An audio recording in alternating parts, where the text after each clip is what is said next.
Penyatuan dengan konformitas tidaklah kuat dan dahsyat, tetapi tenang, diatur melalui rutinitas, dan karena itu seringkali tidak cukup untuk menenangkan kecemasan akan keterpisahan.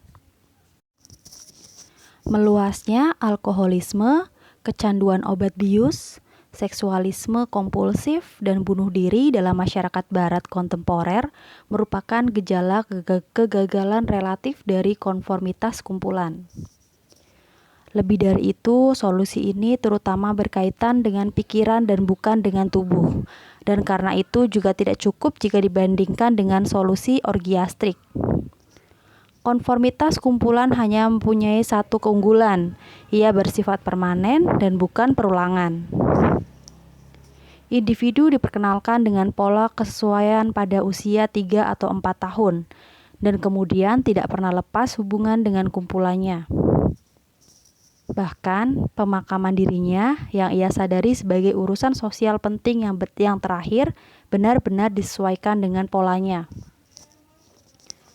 Sesuai konformitas sebagai cara untuk menghilangkan kecemasan yang muncul dari keterpisahan, ada faktor lain dalam kehidupan kontemporer yang harus dilihat. Peran rutinitas kerja dan rutinitas kesenangan. Manusia menjadi makhluk 9 jam untuk uang kertas $5. Ia adalah bagian dari angkatan kerja atau jajaran pegawai dan manajer birokrasi. Ia hanya mempunyai sedikit inisiatif, tugasnya ditentukan oleh organisasi kerjanya. Bahkan hanya ada sedikit perbedaan antara mereka yang berada di jenjang atas dan mereka yang di bawah. Mereka semua melakukan tugas yang ditentukan oleh seluruh struktur organisasinya, dengan kecepatan dan cara yang ditentukan. Bahkan perasaan pun ditentukan. Keceriaan, tenggang rasa, kredibilitas, ambisi, dan kemampuan untuk berhubungan dengan semua orang tanpa pergesekan. Kesenangan juga dirutinkan, meskipun tidak dengan cara yang terlalu drastis. Buku dipilih oleh klub buku, film tontonan oleh pemilik film serta bioskop, dan slogan iklannya dibayar oleh mereka, yang lain pun seragam. Mengemudi mobil pada hari Minggu, waktu nonton televisi, permainan kartu, pesta-pesta sosial. Dari lahir sampai meninggal, dari Senin ke Senin, dari pagi hingga petang, semua aktivitas dirutinkan dan dibuat sehingga ditinggal dipasangkan.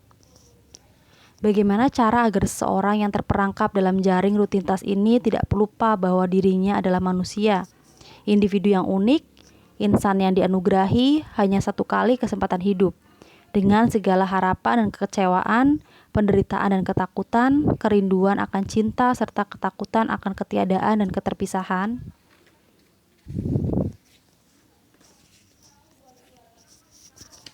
Cara ketiga untuk mencapai penyatuan terletak pada aktivitas kreatif, seperti seniman atau pekerja terampil. Dalam berbagai macam kerja kreatif, orang yang mencipta menyatukan dirinya dengan karyanya, yang mencerminkan dunia di luar dirinya.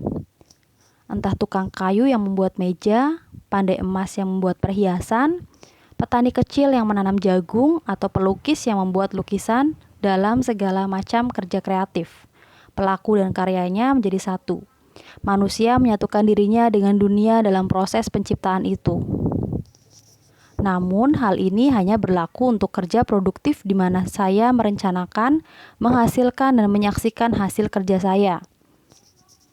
Dalam proses kerja modern, seorang pegawai yang tak ubahnya bekerja di atas ban berjalan yang tak berujung nyaris tidak mengalami kualitas kerja yang menyatu. Pekerja menjadi tambahan pada mesin atau organisasi birokrasi. Ia berhenti menjadi dirinya karena itu tidak terjadi penyatuan yang melampaui kesesuaian itu. Kesatuan yang dicapai dalam kerja produktif tidaklah bersifat antar pribadi. Kesatuan yang dicapai dalam peleburan orgiastrik bersifat sementara. Kesatuan yang dicapai oleh kesesuaian hanyalah kesatuan semu. Oleh karena itu, semuanya hanyalah jawaban parsial atas masalah eksistensi. Jawaban yang utuh terletak pada pencapaian penyatuan antar pribadi, peleburan dengan pribadi lain dalam cinta. Hasrat akan peleburan antar pribadi inilah yang paling kuat pengaruhnya dalam diri manusia. Inilah kerinduan paling mendasar, kekuatan yang menjaga ras manusia, klan, keluarga, atau masyarakat selalu bersama. Kegagalan untuk mencapainya berarti gangguan kejiwaan atau penghancuran diri atau penghancuran orang lain. Tanpa cinta, kemanusiaan tidak mungkin ada barang sehari. Namun, jika kita menyebut pencapaian penyatuan antar pribadi ini sebagai cinta, kita menghadapi kesulitan serius. Peleburan dapat dicapai dengan cara yang berbeda-beda, dan perbedaan itu tidak kalah penting daripada apa yang lazim disebut sebagai keragaman bentuk cinta. Apakah semuanya perlu kita sebut cinta? Ataukah kita perlu memberikan kata cinta hanya untuk jenis penyatuan tertentu yang menjadi kebaikan ideal dalam sistem agama dan filsafat kemanusiaan yang paling penting dalam sejarah Barat dan Timur pada 4.000 tahun terakhir? Dengan segala kesulitan semantik, jawabannya pun bisa berubah-ubah. Yang penting adalah bahwa kita tahu penyatuan macam apa yang kita bicarakan ketika kita berbicara tentang cinta. Apakah kita merujuk pada cinta sebagai jawaban atas masalah ekstensi, atau kita berbicara tentang bentuk-bentuk cinta yang tidak dewasa yang mungkin kita sebut penyatuan simbiosis? Dalam halaman-halaman berikut ini, saya akan menyebut cinta hanya dalam pengertian yang pertama. Saya akan mulai dengan diskusi tentang cinta dalam pengertian yang terakhir. Penyatuan simbiosis memiliki pola biologis dalam hubungan antara ibu hamil dan janin. Mereka adalah dua, tetapi satu. Mereka hidup bersama atau simbiosis, mereka saling membutuhkan. Janin adalah bagian dari sang ibu. Ia menerima segala yang ia butuhkan darinya. Ibu adalah dunianya. Ibu memberi makan dan melindunginya, dan hidup ibu itu sendiri diperkaya oleh janin. Dalam penyatuan simbiosis fisik ini, kedua tubuh itu berdiri sendiri, tetapi ada semacam ikatan psikologis. Bentuk pasif dari penyatuan simbiosis adalah ketertundukan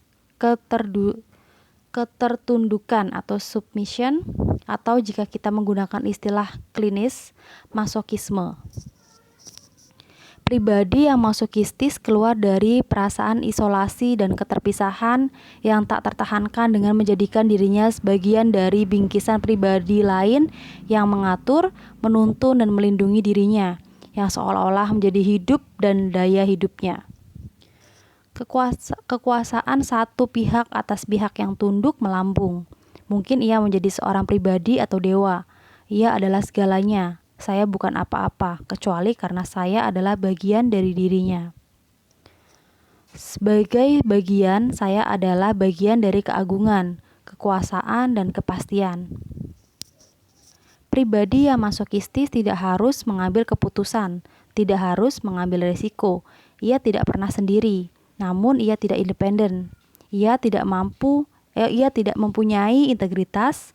Ia belum sepenuhnya lahir. Dalam konteks agama, objek pemujaan itu disebut berhala. Dalam konteks sekuler hubungan cinta yang masokistis, mekanisme dasarnya sama, yaitu pengidolaan. Hubungan yang masokistis dapat digabungkan dengan hasrat seksual fisik. Dalam hal ini, itu bukanlah sekedar ketertundukan dalam pikiran, tetapi juga seluruh tubuh. Ada juga ketertundukan masokistis pada nasib, penyakit, musik ritmis, kondisi orgiastik akibat obat bius, atau pengaruh transhipnotis. Dalam semua contoh ini, pribadi itu meninggalkan integritasnya, membuat dirinya menjadi instrumen seseorang atau sesuatu di luar dirinya. Ia tidak perlu menyelesaikan masalah hidupnya dengan aktivitas yang produktif. Bentuk aktif dari peleburan simbiosis adalah dominasi atau domination, atau untuk menggunakan istilah psikologis yang setara dengan masokisme, yaitu sadisme. Pribadi yang sadistis ingin keluar dari kesendiriannya dan perasaan keterpenjaraannya dengan membuat pribadi lain menjadi bagian dari bingkisan dirinya. Ia melambungkan dan mengangkat dirinya dengan memasukkan pribadi lain yang memujanya. Pribadi yang sadistis sama tergantungnya pada pribadi yang tunduk, seperti halnya yang terakhir pada yang pertama. Keduanya tidak dapat hidup tanpa yang lainnya. Perbedaannya hanyalah bahwa pribadi yang sadistis memerintah, mengeksploitasi, menyakiti, dan menghina. Sedangkan pribadi yang masokistis diperintah, dieksploitasi, disakiti, dan dihina. Ini adalah perbedaan penting pada tingkat permukaan. Pada tingkat emosional yang lebih dalam, perbedaannya tidaklah terlalu besar sehingga keduanya mempunyai kesamaan, peleburan tanpa integritas. Jika kita memahami hal ini, tidaklah mengejutkan jika menemukan bahwa biasanya seorang pribadi bereaksi baik dengan cara sadistis maupun masokistis, biasanya terhadap objek yang berbeda. Hitler terutama bereaksi dalam bentuk sadistis terhadap orang, tetapi masokistis terhadap nasib, sejarah, dan kekuatan yang lebih tinggi dari alam. Akhir hidupnya bunuh diri di samping penghancuran lainnya, mempunyai ciri yang sama dengan impian kesuksesan dominasi total. Berbeda dari penyatuan simbiosis, cinta yang dewasa adalah penyatuan dalam kondisi tetap pelihara integritas seseorang, individualitas seseorang. Cinta adalah kekuatan aktif dalam diri manusia, kekuatan yang meruntuhkan tembok yang memisahkan manusia dari sesamanya, yang menyatukan dirinya dengan yang lain. Cinta membuat dirinya mengatasi perasaan isolasi dan keterpisahan, tetapi tetap memungkinkan dirinya menjadi dirinya sendiri, mempertahankan integritasnya. Dalam cinta terdapat paradoks, yaitu bahwa dua insan menjadi satu, tetapi tetap dua. Jika kita menyebut cinta sebagai sebuah aktivitas, kita menghadapi kesulitan yang terletak dalam makna ambigu dari kata aktivitas. Kata aktivitas dalam penggunaan modern biasanya berarti suatu tindakan yang mempunyai perubahan dalam situasi tertentu. Terdapat pengeluaran energi. Dengan demikian, manusia dianggap aktif jika ia melakukan bisnis, mempelajari ilmu kedokteran, bekerja pada ban berjalan yang tak berujung, membuat meja, atau ikut pertandingan olahraga. Yang lazim dalam semua aktivitas itu adalah bahwa semuanya diarahkan pada tujuan luar yang harus dicapai. Yang tidak diperhitungkan adalah motivasi aktivitas. Ambil contoh seorang yang terdorong untuk melakukan kerja yang tidak ada habis-habisnya karena perasaan tidak aman dan kesendirian yang mendalam, atau yang terdorong oleh ambisi atau ketamakan akan uang. Dalam semua kasus ini, pribadi itu menjadi budak nafsu, dan aktivitasnya sesungguhnya merupakan pasivitas karena ia terdorong. Ia adalah pelengkap penderita, bukan aktor. Di sisi lain, seseorang yang duduk diam dan berkontemplasi tanpa maksud atau tujuan kecuali mengalami dirinya sendiri dan kesatuannya dengan dunia dianggap pasif, karena ia tidak melakukan apapun. Pada kenyataannya, sikap meditasi dengan berkonsentrasi ini adalah aktivitas yang sangat tinggi juga. Aktivitas jiwa yang hanya mungkin terjadi dalam kondisi kebebasan dan kemerdekaan batin. Konsep aktivitas dalam pengertian modern mengacu pada penggunaan energi untuk mencapai tujuan eksternal. Konsep lain tentang aktivitas mengacu pada penggunaan kekuatan yang inheren dalam diri manusia, tidak peduli apakah membawa perubahan eksternal atau tidak. Konsep tentang aktivitas yang disebutkan terakhir dirumuskan dengan sangat jelas oleh Spinoza. Ia membedakan antara kekuatan aktif dan kekuatan pasif, tindakan atau action dan nafsu atau passion. Dalam hal kekuatan aktif, manusia adalah makhluk bebas. Ia adalah tuan atas kekuatannya.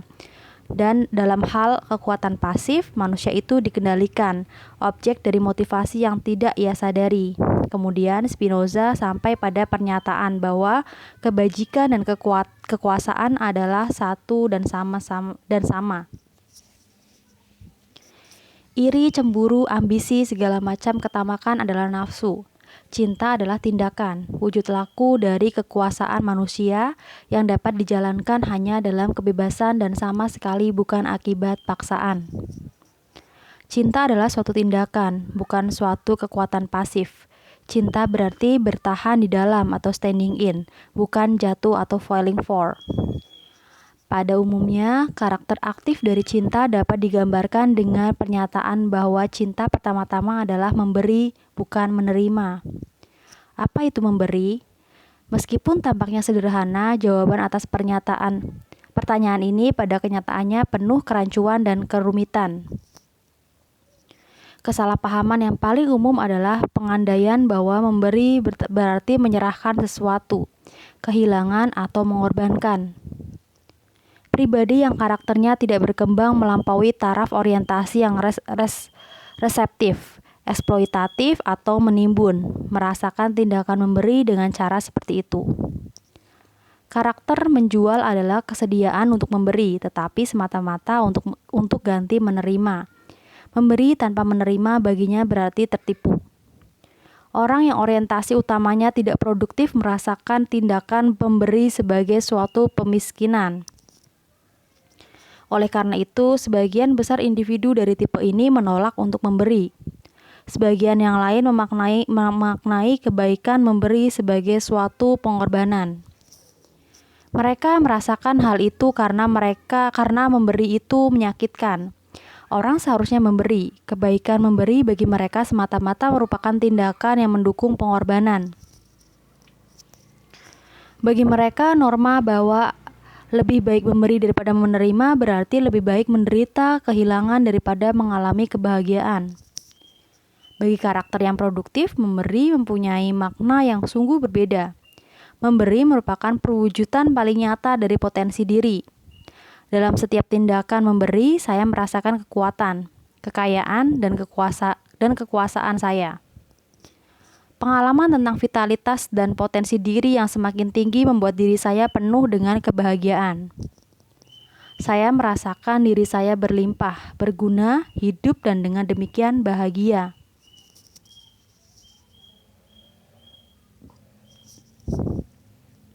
Memberi menjadi lebih membahagiakan daripada menerima, bukan karena kehilangan, melainkan karena tindakan memberi merupakan perwujudan bahwa diri saya benar-benar hidup.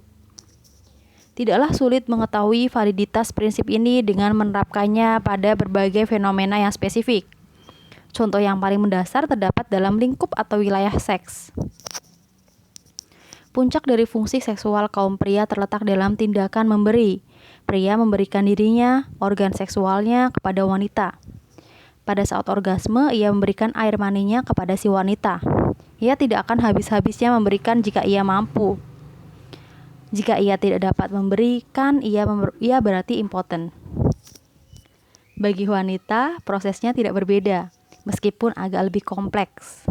Ia memberikan dirinya juga. Ia membuka gerbang ke pusat kewanitaannya. Dalam tindakan menerima, ia memberi. Jika tidak mampu melakukan tindakan memberi ini, jika hanya mampu menerima, ia berarti frigid.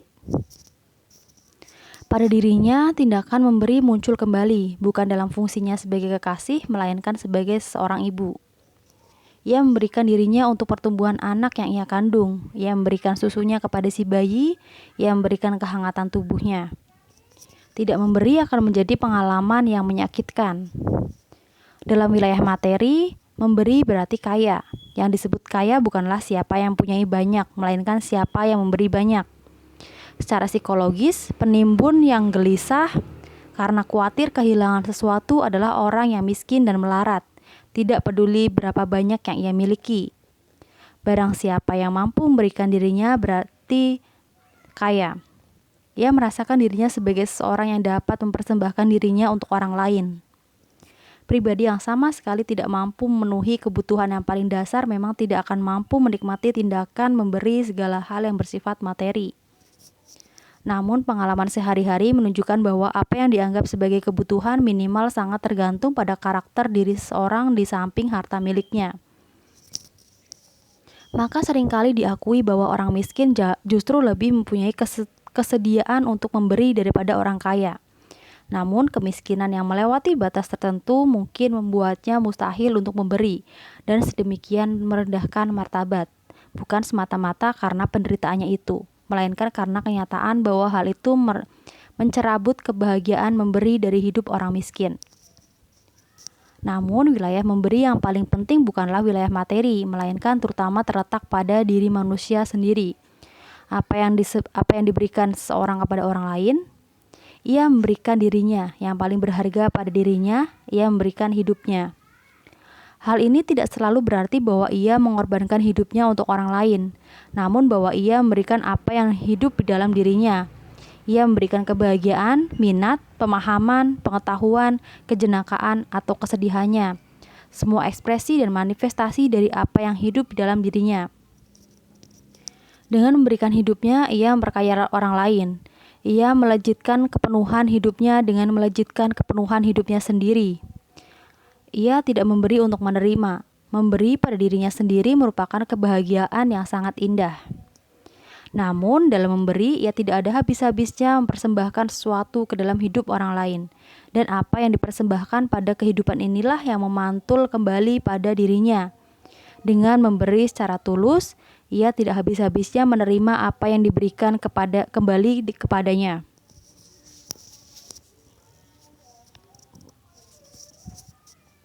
Memberi berarti membuat orang lain menjadi pemberi juga, dan mereka bersama-sama berbagi kebahagiaan dengan apa yang mereka persembahkan pada kehidupan. Dalam tindakan memberi ada sesuatu yang lahir dan kedua pihak yang terlibat. Yang mensyukuri kehidupan yang lahir untuk mereka. Dalam kaitannya dengan cinta, ini berarti cinta adalah kekuatan yang melahirkan cinta. Impotensi adalah ketidakmampuan untuk melahirkan cinta. Pemikiran ini diungkapkan dengan indah oleh Marx. Anggaplah, katanya, manusia sebagai manusia dan hubungannya dengan cinta dan hubungannya dengan dunia sebagai hubungan manusia, dan Anda dapat bertukar cinta hanya dengan cinta, kepercayaan dengan kepercayaan, dan seterusnya.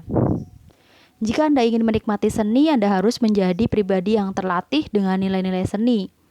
Jika Anda ingin mempunyai pengaruh terhadap orang lain, Anda harus menjadi pribadi yang mempunyai pengaruh yang benar-benar membangkitkan dan mendorong semangat orang lain.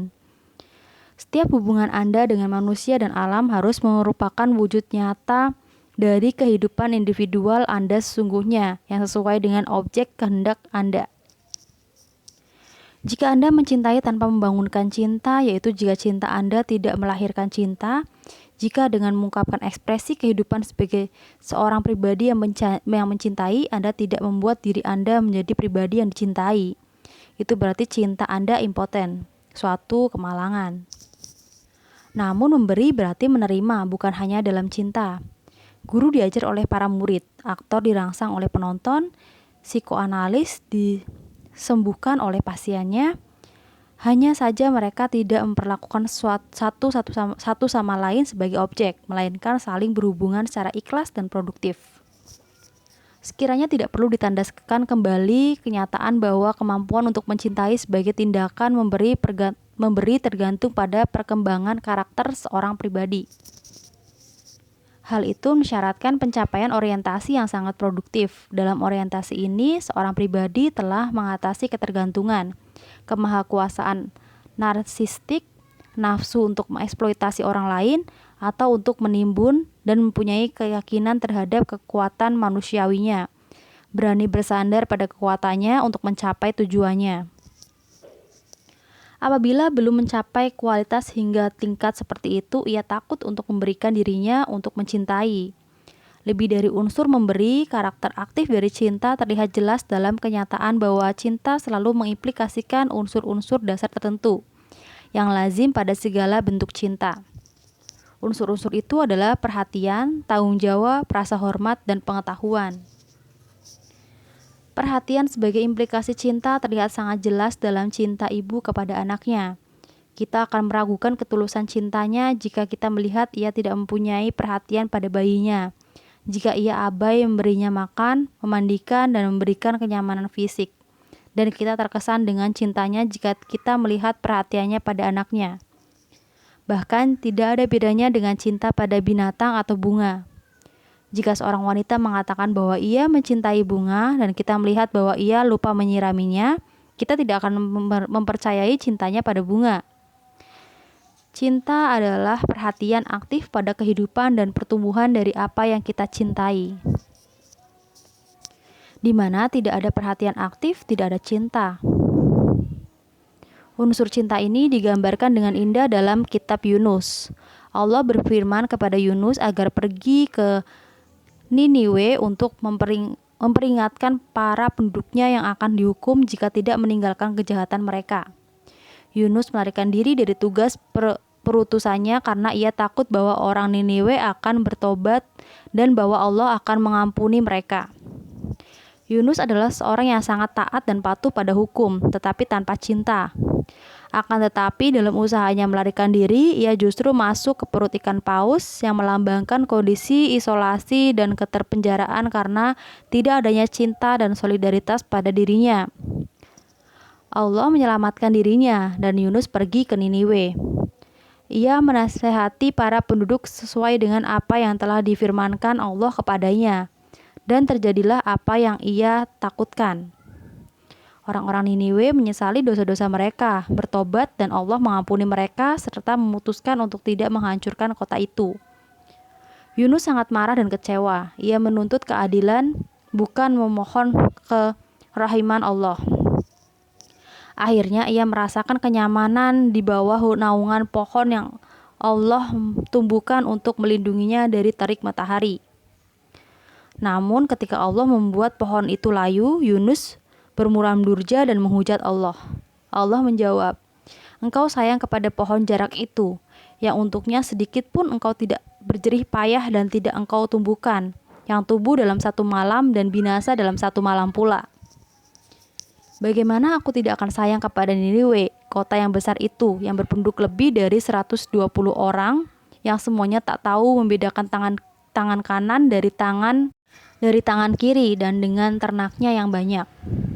Firman Allah kepada Yunus harus dipahami secara simbolis.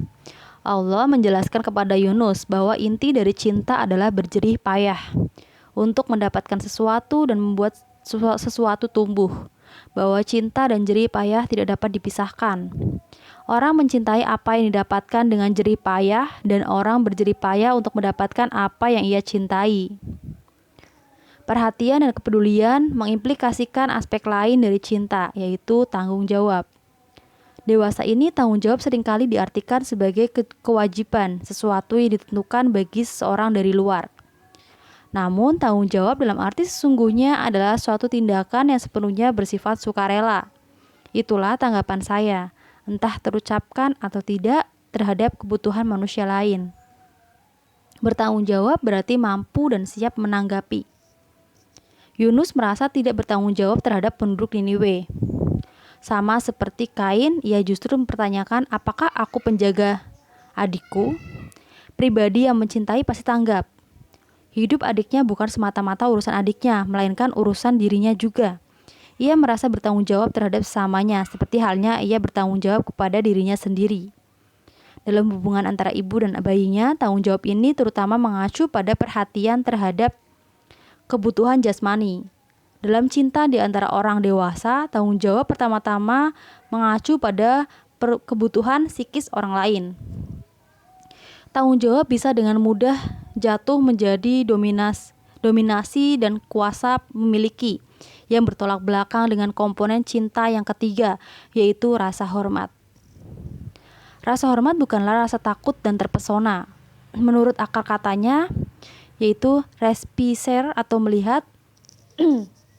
Rasa hormat atau respect merupakan kemampuan untuk melihat seseorang sebagaimana adanya, menyadari individualitasnya yang unik. Rasa hormat berarti kepedulian bahwa orang lain perlu tumbuh dan berkembang sebagaimana adanya. Dengan demikian, rasa hormat mengimplikasikan tidak adanya eksploitasi. Saya ingin agar orang yang dicintai tumbuh dan berkembang demi dirinya dan dengan caranya sendiri, serta tidak demi diri saya. Jika saya mencintai orang lain, saya merasa satu dengannya, tetapi dengan dirinya yang apa adanya, bukan seperti apa yang saya butuhkan sebagai objek kepentingan saya. Jelas bahwa rasa hormat hanya mungkin jika saya telah mencapai kebebasan, jika saya dapat berdiri dan berjalan tanpa memerlukan tongkat penopang, tanpa harus mendominasi dan mengeksploitasi siapapun. Rasa hormat ada hanya atas dasar kebebasan, atau l'amour est l'enfant de la liberté, seperti dikatakan dalam lagu Prancis kuno. Cinta adalah anak kebebasan, sama sekali bukan anak dominasi. Menghormati seseorang tidak mungkin tanpa mengenalnya. Perhatian dan tanggung jawab bersifat buta jika keduanya tidak dituntun oleh pengetahuan. Pengetahuan hampa jika tidak didorong oleh kepedulian. Ada banyak lapisan pengetahuan. Pengetahuan yang merupakan aspek cinta adalah pengetahuan yang tidak bersifat luaran, melainkan menembus hingga ke intinya. Hal itu hanya mungkin kalau saya mampu melampaui kepedulian pada diri saya sendiri dan melihat orang lain dengan segala keadaannya. Misalnya, saya mungkin tahu bahwa seseorang sedang marah, meskipun ia tidak menunjukkan dengan terang-terangan, dan saya dapat mengenalnya lebih dalam daripada kelihatannya. Maka saya tahu bahwa ia gelisah dan khawatir, bahwa ia merasa sendiri, bahwa ia merasa bersalah. Kemudian saya tahu bahwa kemarahannya hanyalah manifestasi dari sesuatu yang lebih dalam, dan saya melihatnya lebih sebagai orang yang menderita karena gelisah dan malu daripada sekedar sebagai orang yang marah. Pengetahuan punya satu hubungan yang jauh lebih mendasar dengan masalah cinta. Kebutuhan dasar untuk berbaur dengan orang lain sehingga melampaui penjara, keterpisahan diri sangat terkait dengan keinginan manusiawi lain yang lebih spesifik, yaitu mengetahui misteri manusia. Meskipun dalam aspek biologisnya saja kehidupan sudah merupakan suatu keajaiban dan misteri, manusia dengan segala aspek manusiawinya adalah suatu misteri yang tak terpahami bagi dirinya sendiri dan bagi sesamanya. Kita mengenal diri kita, tetapi dengan segala upaya yang kita lakukan, kita tidak mengenal diri kita sendiri. Kita mengenal sesama kita, tapi kita tidak mengenalnya karena kita bukanlah benda dan sesama kita juga bukan benda. Semakin jauh kita menyelami keberadaan kita atau orang lain, sasaran pengetahuan kita menghindar semakin jauh. Namun kita tidak ada habis-habisnya berusaha menembus misteri jiwa manusia ke dalam inti paling dalam dari diri manusia yang sesungguhnya. Ada salah satu cara konyol untuk mengetahui misteri itu. Kekuasaan penuh terhadap orang lain. Kekuasaan yang membuat orang lain melakukan apa yang kita inginkan, merasakan apa yang kita inginkan, memikirkan apa yang kita inginkan, yang mengubahnya menjadi benda kita, milik kita. Tingkat tertinggi dari upaya mengetahui ini terdapat dalam berbagai bentuk ekstrim sadisme, nafsu, dan kemampuan untuk membuat orang menderita, menyiksa dan memaksanya untuk membuka rahasia dirinya dalam penderitaannya. Dalam keinginan besar untuk menembus rahasia orang lain, dirinya, dan dengan demikian diri kita, terdapat dorongan yang sangat mendasar untuk mencapai kedalaman dan intensitas kekejaman dan penghancuran. Gagasan ini telah diungkapkan dengan sangat ringkas oleh Isaac Babel. Ia mengutip perkataan rekan perwira dalam perang saudara di Rusia yang baru saja membunuh mantan atasannya dengan menembak. Dengan cara seperti ini, kamu hanya menyingkirkan nyawa seseorang. Dengan menembak, kamu tidak akan pernah menemukan jiwa seseorang yang bersemayam dalam dirinya dan bagaimana rupa jiwa itu. Akan tetapi, aku tidak menahan diriku sendiri dan aku telah berulang kali menginjak-injak musuh selama berjam-jam. Kamu tahu, aku sangat ingin mengetahui apa sungguhnya kehidupan itu. Kehidupan seperti apa yang kita jalani. Pada anak-anak, kita seringkali melihat jalan menuju pengetahuan dengan cukup jelas. Anak membongkar sesuatu menjadi bagian-bagian yang terlepas, memisah-misahkannya untuk mengetahuinya, atau mengurai tubuh binatang dengan tega mencabut sayap kupu-kupu untuk mengetahuinya, untuk menguak rahasianya. Ketegaan itu sendiri didorong oleh sesuatu yang lebih dalam, keinginan untuk mengetahui misteri segala hal dan kehidupan. Jalan lain untuk mengetahui misteri itu adalah cinta. Cinta merupakan upaya aktif untuk menembus orang lain, di mana hasrat saya untuk mengetahui diluruhkan oleh penyatuan. Dalam tindakan melebur, saya mengenal Anda, saya mengenal diri saya sendiri, saya mengenal semua orang, dan saya tidak tahu apa-apa. Saya hanya mungkin mengetahui melalui pemahaman tentang apa yang hidup melalui pengalaman penyatuan, bukan melalui pengetahuan yang diberikan oleh pikiran kita. Sadisme didorong oleh keinginan untuk mengetahui misteri itu, tetapi saya tetap tidak tahu apa-apa seperti sebelumnya. Saya memang telah mengoyak-oyak tubuh makhluk lain, tetapi yang saya lakukan sesungguhnya adalah menghancurkannya. Cinta adalah satu-satunya cara untuk memahami, di mana dalam tindakan penyatuan pertanyaan saya terjawab. Dalam tindakan mencintai, memberikan diri saya, dalam tindakan menembus orang lain, saya mengenal diri saya. Saya menemukan diri saya menemukan kita berdua, saya menemukan manusia. Kerinduan untuk mengenal diri sendiri dan sesama kita terungkap dalam semboyan kenali dirimu sendiri. Inilah pendorong utama ilmu psikologi. Namun karena bertujuan mengenal manusia seutuhnya, misteri dirinya yang paling dalam, hasrat itu tidak pernah dapat dipenuhi dengan pengetahuan dalam arti biasa, dengan pengetahuan yang hanya dihasilkan oleh pikiran. Meskipun ribuan kali kita mengenali diri kita tidak akan pernah sampai ke inti dasarnya. Kita tetap masih mempunyai teka-teki tentang diri kita sendiri. Begitu pula sama kita tetap merupakan teka-teki bagi kita. Satu-satunya jalan untuk mencapai pemahaman yang penuh terdapat dalam tindakan mencintai. Tindakan ini melampaui pikiran, melampaui kata-kata. Inilah loncatan keberanian untuk masuk ke dalam pengalaman penyatuan. Bagaimanapun pengetahuan pikiran, yaitu pengetahuan psikologis, merupakan syarat penting untuk mencapai pemahaman yang penuh tentang tindakan mencintai.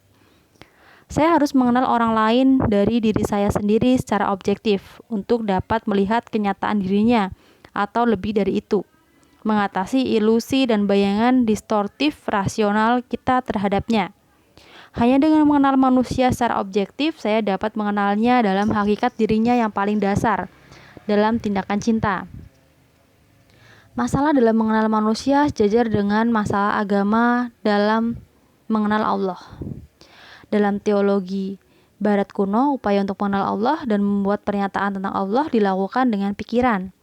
Diandaikan bahwa saya dapat mengenal Allah dengan pikiran saya.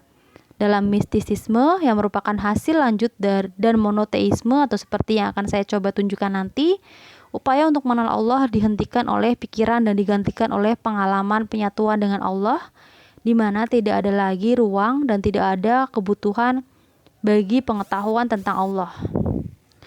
Pengalaman penyatuan dengan manusia atau dalam soal agama dengan Allah bukan berarti tidak rasional.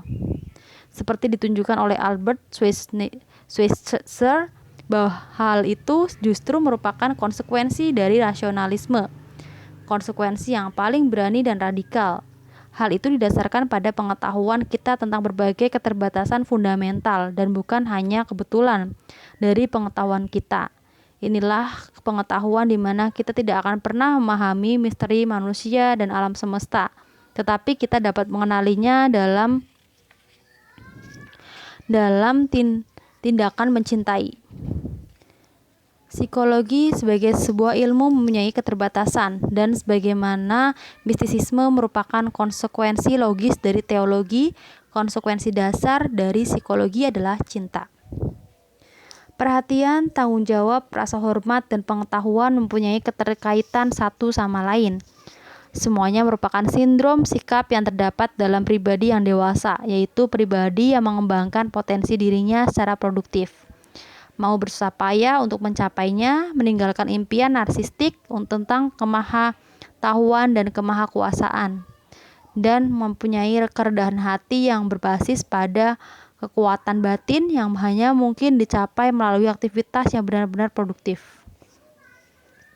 Sejauh ini saya telah membicarakan cinta sebagai upaya untuk mengatasi keterpisahan manusia, sebagai pemenuhan atas kerinduan akan penyatuan. Namun kebutuhan yang jauh lebih universal dan eksistensial akan penyatuan memunculkan kebutuhan biologis yang lebih spesifik. Keinginan besar terhadap penyatuan antara kutub maskulin dan kutub feminim.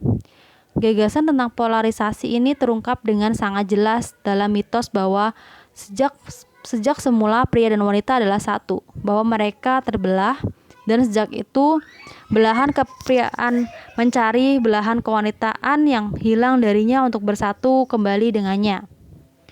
Gagasan yang sama tentang kesatuan asal antara kedua jenis kelamin ini juga terdapat dalam kisah kitab suci tentang Hawa yang diciptakan dari tulang rusuk Adam. Meskipun dalam kisah ini, dalam semangat patriarkalisme, wanita dipandang sekunder terhadap pria. Makna mitos ini cukup jelas. Polarisasi seksual mendorong manusia untuk mencari penyatuan yang spesifik, yaitu penyatuan dengan lain jenis. Polaritas antara prinsip kepriaan dan kewanitaan juga ada dalam setiap diri pria dan wanita. Secara psikologis, pria dan wanita masing-masing punya hormon seksual yang berlainan. Sekaligus keduanya juga merupakan makhluk biseksual dalam pengertian psikologi. Dalam dirinya masing-masing, mereka membawa prinsip menerima dan menembus materi dan roh. Pria dan wanita menemukan penyatuan dalam dirinya hanya dalam penyatuan polaritas kewanitaan dan kepriaannya. Polaritas ini adalah basis bagi segala bentuk kreativitas. Polaritas kepriaan kewanitaan ini juga menjadi basis bagi kreativitas antar pribadi. Secara biologis, hal ini tampak jelas dalam fakta bahwa penyatuan sperma dan sel telur merupakan basis bagi kelahiran seorang anak. Dalam segi psikis juga tidak jauh berbeda. Dalam cinta antara pria dan wanita, mereka masing-masing dilahirkan kembali. Penyimpangan hormon seksual merupakan kegagalan untuk mencapai penyatuan polarisasi ini, dan karenanya kaum homoseksual mengalami penderitaan keterpisahan yang tidak berkesudahan. Tetapi kegagalan ini juga dialami oleh rata-rata kaum heteroseksual yang tidak mampu mencintai. Polaritas prinsip kepriaan dan kewanitaan ini juga terdapat dalam kehidupan alam, bukan hanya seperti yang tampak jelas dalam kehidupan binatang dan tumbuhan, melainkan juga dalam polaritas antara dua fungsi mendasar, yaitu menerima dan menembus. Inilah polaritas antara bumi dan hujan, sungai dan samudra, malam dan siang, gelap dan terang, serta materi dan roh. Gagasan ini diungkapkan dengan sangat indah oleh penyair dan mistikus besar Islam, yaitu Rumi. Sama sekali mustahil seorang kekasih mencari tanpa dicari oleh belahan jiwanya. Jika kilat cinta telah menembus hati ini, ketahuilah bahwa ada cinta di hati itu. Jika cinta kepada Allah bertumbuh di dalam hatimu, Allah memang menaruh hati kepadamu. Tidak akan pernah terdengar suara tepukan dari sebelah telapak tangan tanpa sebelah telapak tangan yang lain. Kebijaksanaan ilahi adalah takdir dan sabda yang menjadikan kita kekasih bagi yang lain. Dalam pandangan kaum bijak bestari, langit adalah pria dan bumi adalah wanita. Bumi menyuburkan apa yang telah dilimpahkan oleh langit. Jika bumi kekurangan panas, langit mengirimkannya. Jika bumi telah kehilangan kesegaran dan kelembaban, langit memulihkannya. Langit selalu menaungi, seperti seorang suami yang mencari nafkah demi istrinya. Dan bumi sibuk dengan segala urusan rumah tangga, ia merawat kelahiran dan menyusui yang ia kandung. Bumi dan langit tak ubahnya dikaruniai kecerdasan, karena keduanya melakukan kerja makhluk yang memiliki kecerdasan. Jika tidak saling mencecap kenikmatan, mengapa keduanya bersanding bersama seperti sepasang kekasih? Tanpa bumi, bagaimana bunga dan pohon akan tumbuh, dan tanpa langit, bagaimana akan ada air dan panas? Sebagaimana Allah memasukkan hasrat ke dalam diri pria dan wanita hingga akhir hayat sehingga dunia akan terpelihara oleh penyatuan diri mereka. Ia juga telah menanamkan hasrat satu sama lain di dalam setiap belahan kehidupan. Dari luar, siang dan malam tampak bermusuhan, tetapi keduanya mempunyai satu tujuan. Keduanya saling mencintai demi mencapai penyempurnaan kerja timbal balik mereka. Tanpa malam, dunia manusia tidak akan mendapatkan penghasilan. Begitu pula tanpa siang, tidak akan ada waktu untuk membelanjakannya.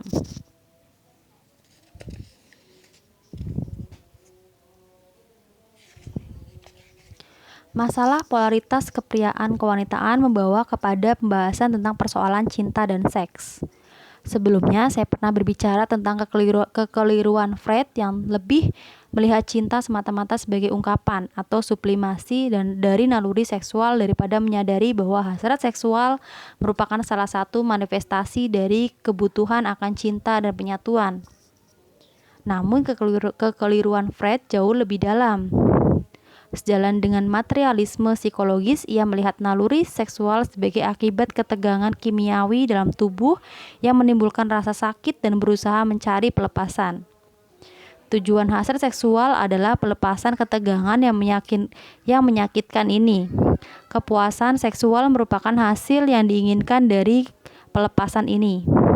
Pandangan ini tepat sejauh hasrat seksual bekerja dalam bentuk yang sama seperti lapar atau haus ketika organisme mengalami kekurangan. Hasrat seksual dalam konsep ini adalah suatu dorongan keinginan. Kepuasan seksual merupakan pelepasan atas dorongan itu. Menurut konsep seksualitas ini, masturbasi sesungguhnya menjadi pemuasan seksual yang ideal. Meskipun tampak paradoksikal, Freud mengabaikan aspek psikobiologi seksualitas, polaritas maskulin-feminim, dan hasrat untuk menjembatani polaritas itu melalui penyatuan. Kekeliruan Freud yang mengherankan ini mungkin disebabkan oleh patriarkalisme ekstrimnya yang membuatnya sampai pada asumsi bahwa seksualitas itu sendiri bersifat maskulin dan karenanya membuat mengabaikan seksualitas wanita yang sungguh spesifik. Ia mengungkapkan gagasan ini dalam The Three Contributions to the Theory of Sex yang mengatakan bahwa libido hanya mempunyai sifat maskulin, tidak peduli apakah libido itu ada dalam diri pria atau wanita. Gagasan yang sama juga terungkap dalam pembenaran atas teori Freud bahwa seseorang bocah laki-laki mengalami seorang wanita sebagai seorang pria yang dikebiri dan wanita itu sendiri mencari berbagai kepuasan atas hilangnya alat kelamin pria. Namun wanita bukanlah pria yang dikebiri dan seksualitasnya benar-benar feminim dan tidak mempunyai sifat maskulin. Ketertarikan seksual antar lawan jenis hanya untuk sebagian didorong oleh kebutuhan pelepasan ketegangan. Ketertarikan itu terutama merupakan kebutuhan akan penyatuan dengan kutub seksual yang lain. Sesungguhnya ketertarikan erotis tidak berarti hanya terungkap dalam ketertarikan seksual. Ada maskulinitas dan feminitas dalam karakter dan fungsi seksual. Karakter maskulin dapat diartikan mempunyai ciri-ciri menembus, menuntun, aktivitas, disiplin, dan petualangan. Karakter feminim dengan ciri-ciri kesediaan menerima secara produktif, perlindungan, realisme, ketahanan, keibuan. Harus tetap diingat bahwa dalam setiap diri individu, kedua karakteristik itu bercampur aduk dengan kadar yang sesuai dengan masing-masing jenis kelamin. Jika sifat bawaan maskulin dari seorang pria melemah karena secara emosional ia masih kanak-kanak, ia seringkali akan mencoba menutup kekurangan ini dengan penekanan khusus pada para kepriaannya dalam seks. Akibatnya ia menjadi Don Juan yang harus membuktikan haluan kepriaannya dalam seks karena ia tidak yakin pada maskulinitasnya dalam pengertian karakterologis. Kalau kelumpuhan maskulinitas ini semakin ekstrim, sadisme atau penggunaan kekuatan menjadi pengganti utama yang menyimpang atas maskulinitas. Jika seksualitas feminim melemah atau menyimpang, ia akan berubah menjadi masokisme atau kuasa memiliki. Freud dikritik atas penilaiannya yang berlebihan atas seks. Kritik ini seringkali didorong oleh keinginan untuk membersihkan sistem Freud dari unsur menimbulkan kritik dan pertentangan di antara mereka yang berpikir konvensional. Freud sangat meresahkan dorongan ini sehingga ia menentang setiap upaya yang bermaksud mengubah teorinya tentang seks. Pada masa itu, teori Freud memang mempunyai karakter yang menantang dan revolusioner. Namun apa yang berlaku pada kisaran tahun 1900 tidak lagi berlaku pada 15 tahun kemudian. Kebiasaan seksual telah sedemikian berubah sehingga teori-teori Freud tidak lagi mengejutkan bagi kelas menengah barat dan itu adalah semacam radikalisme lamunan. Sementara para analis ortodoks saat ini masih berpikir bahwa diri mereka berani dan radikal dalam membela teori seks Freud. Pada kenyataannya, dengan sebutan psikoanalisisnya, mereka justru termasuk kaum konformis dan tidak berusaha mengangkat persoalan-persoalan psikologis yang mengarah pada kritik terhadap masyarakat kontemporer. Kritik saya atas teori Freud bukanlah bahwa ia memberi penekanan yang berlebihan terhadap seks, melainkan kegagalannya untuk memahami seks secara mendalam. Freud-lah yang pertama kali menemukan arti penting hasrat antar pribadi. Sesuai dengan premis filosofisnya, ia menjelaskan secara psikologis. Dalam perkembangan psikoanalisis lebih lanjut, konsep Freud perlu diluruskan dan diperdalam lebih lanjut. Konsep Freud perlu diluruskan dan diperdalam dengan menerjemahkan pandangan Freud dari dimensi psikologis ke dimensi biologis dan eksistensial.